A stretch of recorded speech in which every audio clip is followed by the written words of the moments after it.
السلام علیکم ورحمۃ اللہ وبرکاتہ۔ الحمدللہ، ہم سبق شروع کرتے ہیں دعاؤں کے ساتھ۔ اعوذ باللہ من الشیطان الرجیم، بسم اللہ الرحمن الرحیم، رب اشرح لی صدری ویسر لی امری واحلل عقدۃ من لسانی یفقہوا قولی، رب زدنی علما، اللہم فقہنا فی الدین، اللہم انی اسألک علما نافعا ورزقا طیبا وعملا متقبلا، اللہم ارنا الحق حقا وارزقنا اتباعہ وارنا الباطل باطلا وارزقنا اجتنابہ، آمین۔ اعوذ باللہ من الشیطان الرجیم، بسم اللہ الرحمن الرحیم۔ لفظی ترجمہ۔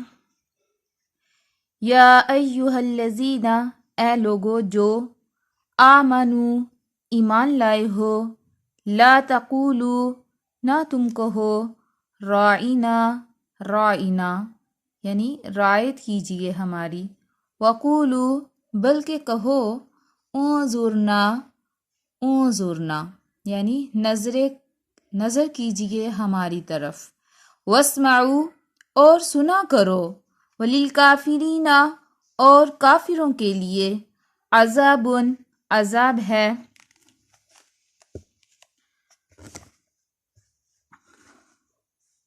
علیم دردناک، ما نہیں، یود چاہتے، الذین وہ جنہوں نے کفروا کفر کیا، من اہل الکتابی اہل کتاب میں سے، ولا اور نہ، المشرکین مشرکین، ان کے، ینزل نازل کی جائے، علیکم تم پر، من خیرین کوئی خیر، من ربکم تمہارے رب کی طرف سے، واللہ اور اللہ تعالی، یختص وہ خاص کر لیتا ہے، برحمتہ ساتھ اپنی رحمت کے، من جسے، یشاء وہ چاہتا ہے، واللہ اور اللہ تعالی، ذو الفضل فضل والا ہے، العظیم بہت بڑے۔ ما جو بھی، ناسخ ہم منسوخ کرتے ہیں، من آیتن کوئی آیت، او یا، نوسیہا ہم بھلوا دیتے ہیں اسے، نأتی ہم لے آتے ہیں، بخیرین بہتر، منہا اس سے، او یا، مثلہا اس جیسی، عالم کیا نہیں، تعلم تم جانتے، اچھا آپ نے جانا، عین لام میم علم مطلب جاننا تھا تم، ان بے شک، اللہ اللہ، اللہ اوپر، کلی ہر، شیئین چیز کے، قدیر قدرت بہت قدرت رکھنے والا ہے، عالم کیا نہیں، تعلم آپ نے جانا، ان بے شک، اللہ اللہ تعالی، لہو اسی کے لیے ہے، ملکو بادشاہت، السماواتی آسمانوں، والارضی اور زمین کی، وما اور نہیں، لکم تمہارے لیے، من دونی سوائے، اللہ اللہ کے، من ولیین کوئی دوست، ولا اور نہ، نصیر کوئی مددگار، ام کیا، تریدون تم چاہتے ہو، ان کے، تسألو تم سوال کرو، رسولکم اپنے رسول سے، کما جیسا کہ، سئلا سوال کیے گئے، موسیٰ موسیٰ علیہ السلام، من قبل اس سے قبل، ومن اور جو کوئی، یتبدل بدلے میں لے گا، الکفر کفر کو، بالایمانی ایمان کے، فقد تو تحقیق، ضل وہ بھٹک گیا، سواء سیدھے، السبیل راستے سے۔ ان آیات کا بہت اہم تفسیر ہے، سنیں۔ یا ایھا الذین آمنوا لا تقولوا رائنا، اللہ تعالیٰ مومنوں کو منع کر رہے ہیں، مومنوں اے ایمان والو رائنا نہ بولو۔ یہ رائنا کیا ہے جی؟ رائنا کے معنی ہے ہمارا لحاظ اور خیال کیجئے۔ بات سمجھ میں نہ آئے تو سامع یعنی کہ سننے والے اس لفظ کا استعمال کر کے متکلم یعنی کہ جو بول رہا ہوتا ہے کو اپنی طرف متوجہ کرتا تھا، لیکن یہودی اپنے بغض و عناد کی وجہ سے اس لفظ کو تھوڑا سا بگاڑ کر استعمال کرتے تھے۔ آپ صلی اللہ علیہ وسلم کی محفل میں جب صحابہ کرام بیٹھے ہوئے ہوتے تو صحابہ کرام تو کہتے تھے رائنا، کہ اس کا مطلب ہوتا تھا ہمارا لحاظ کیجئے، یعنی ہمیں کچھ سمجھ نہیں آئی تو ہماری طرف تھوڑا نظر کرم کیجئے۔ بعض اوقات جیسے میرے جیسے حضرات ہوتے ہیں ان کو اتنی جلدی بات کی سمجھ نہیں آتی تو وہ اس طرح کے الفاظ کہہ لیتے ہیں کہ آپ مجھے سمجھ نہیں آیا، پلیز مجھے دوبارہ سے، اس طرح۔ تو یہ عربی میں صحابہ کرام رائنا کہتے تھے، لیکن جو یہودی تھے وہ بھی اس محفل میں ہوا کرتے تھے، منافق مشرک اکثر یہ ہوتے تھے آپ صلی اللہ علیہ وسلم کی محفلوں میں، تو یہ اس کو لفظ کو چینج کر دیتے تھے، بغض اور عناد کی وجہ سے اس لفظ کو تھوڑا سا بگاڑ کر استعمال کرتے تھے، جس سے اس کے معنی میں تبدیلی اور ان کے جذبہ عناد کی تسلی ہو جاتی۔ مثلا وہ کہتے رائنا، ہم اس کا مطلب ہوتا تھا ہمارے چرواہے، یا رائنا احمق وغیرہ، جیسے وہ السلام علیکم کی بجائے السلام علیکم، السلام علیکم تم پر موت آئے کہا کرتے تھے۔ اللہ تعالیٰ نے فرمایا تم انظر نہ کہا کرو۔ اس سے ایک تو یہ مسئلہ معلوم ہوا کہ ایسے الفاظ جن میں تنقیص و اہانت کا شعبہ ہو، ادب و احترام کے پیش نظر اور صد ذریعہ کے طور پر ان کا استعمال صحیح نہیں۔ دوسرا مسئلہ یہ ثابت ہوا کہ کفار کے ساتھ افعال و اقوال میں مشابہت اختیار کرنے سے بچا جائے، مطلب جیسے کفار کام کرتے ہیں یا ان کے الفاظ ہیں اس طرح کی مشابہت بالکل بھی اختیار نہیں کرنی چاہیے۔ جیسے آج کل بچے کارٹون دیکھتے ہیں اور اس میں کارٹون میں وہ غیر مسلموں کی جو ہے زبان استعمال کر رہے ہوتے ہیں، تو وہ اکثر بولنے میں بھی میں نے خود ایسے بچوں کو دیکھا۔ اللہ تعالیٰ رحم فرمائے ہم پہ، اور ہمیں اچھے کاموں کی طرف اپنے بچوں کو لگانا چاہیے۔ یقین کریں اگر ہم اچھے کاموں پہ لگا دیں گے نا تو چاہے وہ اتنے عقل مند نہ بھی ہوئے، ایک دن وہ ضرور نیک بنیں گے۔ اچھا، تاکہ مسلمان من تشبہ بقوم فہو منہم، آپ صلی اللہ علیہ وسلم کی حدیث ہے نا، جو کسی قوم کی مشابہت اختیار کرے گا وہ انہی میں شمار ہوگا، ایسی وعید میں داخل نہ ہو۔ ہمیں اس وجہ سے ایسے اقوال اور افعال سے بچنا چاہیے جو کفار کے ہوں، اور جو کافر لوگ ہوتے ہیں وَلِلْكَافِرِينَ عَذَابٌ علیم، ایسوں کافروں کے لیے دردناک عذاب ہوگا، یعنی کہ عذاب بھی ہوگا، اس میں تکلیف بھی ہوگی۔ اللہ رحم فرمائے۔ أَلَمْ تَعْلَمْ أَنَّ اللَّهَ لَهُ مُلْكُ السَّمَاوَاتِ وَالْأَرْضِ وَمَا لَكُمْ، اچھا اس کے بعد والی آیت ہے مَا نَنْسَخْ مِنْ آیَةٍ، بلکہ یہ آیت ہے مَا يَوَدُّ، یہ جو کفار ہیں نا یہ نہیں چاہتے، اور نہ اہل کتاب میں سے بھی کچھ لوگ نہیں چاہتے۔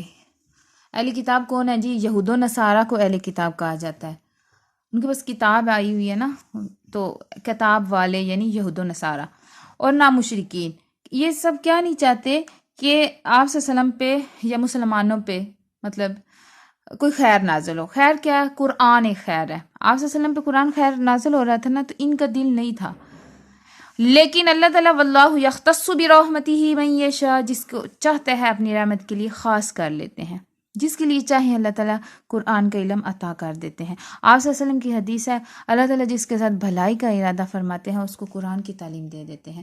اللہ تعالیٰ نے الحمدللہ ہمارے ساتھ بھلائی کا ارادہ کیا، ہمیں قرآن سیکھنے سکھانے والا بنایا، اور ہم اللہ تعالیٰ آپ صلی اللہ علیہ وسلم کی حدیث ہے کہ خیرکم من تعلم القرآن وعلمہ، جو تم میں سے بہتر ہیں وہ ہیں جو قرآن سیکھیں اور آگے سکھائیں بھی۔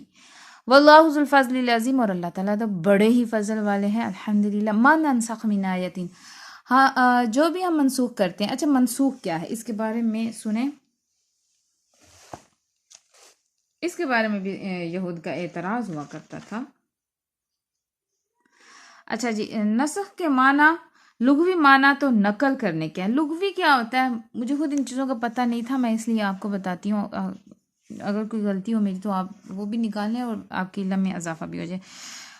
لغوی ہوتا ہے جی دنیاوی لحاظ سے، ایک اس کا میننگ دنیاوی لحاظ سے کیا تھا جی؟ نقل کرنے کے ہیں. لیکن شرعی اصطلاحی، شریعت اور اصطلاح یہ ہوتا ہے جی دین، قرآن کے مطابق اللہ کے قانون میں اس کا کیا ہے جی؟ شرعی یعنی شرعی اصطلاح میں ایک حکم کو بدل کر دوسرا حکم نازل کرنے کو کہا جاتا ہے جی نسخ. ٹھیک ہے، یہ نسخ اللہ کی طرف سے ہوا ہے. جیسے آدم علیہ السلام کے زمانے میں سگے بہن بھائیوں کا آپس میں نکاح جائز تھا، بعد میں اسے حرام کر دیا گیا وغیرہ. اسی طرح قرآن میں بھی اللہ تعالیٰ نے بعض احکام منسوخ فرمائے اور ان کی جگہ نیا حکم نازل فرمایا.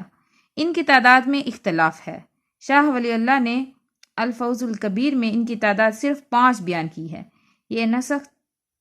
اچھا آگے ایک اور بات ہے، یہ نسخ 3 قسم کا ہے. ایک تو مطلقاً نسخ حکم، یعنی ایک کو بدل کر دوسرا حکم نازل کر دیا، یعنی ایک حکم پہلے تھا اس کو بدل کے دوسرا حکم اللہ نے نازل کر دیا. دوسرا ہے نسخ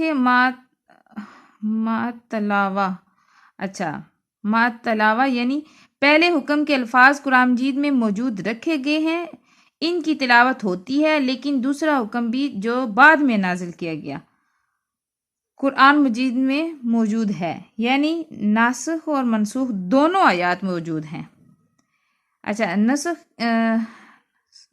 اور یہ میں نسخ ہے کہ نسخ ہے، نسخ ہی ہوگا. نسخ کی ایک تیسری قسم یہ ہے کہ ان کی تلاوت منسوخ کر دی گئی ہے، یعنی قرآن کریم میں نبی صلی اللہ علیہ وسلم نے انہیں شامل نہیں فرمایا لیکن ان کا حکم باقی رکھا گیا. جیسے الشیخ والشیخۃ اذا زنایا فرجموہما البتہ. موطا امام مالک، شادی شدہ مرد اور عورت اگر زنا کا ارتکاب کریں تو یقیناً انہیں سنسار کر دیا جائے. اس آیت میں نسخ کی پہلی 2 قسموں کا بیان ہے. ما ننسخ من آیت میں دوسری قسم اور او ننسیہا میں پہلی قسم. ننسیہا ہم بھلوا دیتے ہیں کا مطلب ہے کہ اس کا حکم اور تلاوت دونوں اٹھا لیتے ہیں، گویا کہ ہم نے اسے بھلا دیا اور نیا حکم نازل کر دیا، یا نبی صلی اللہ علیہ وسلم کے قلب سے ہی ہم نے اسے مٹا دیا اور اسے نسین منسیجا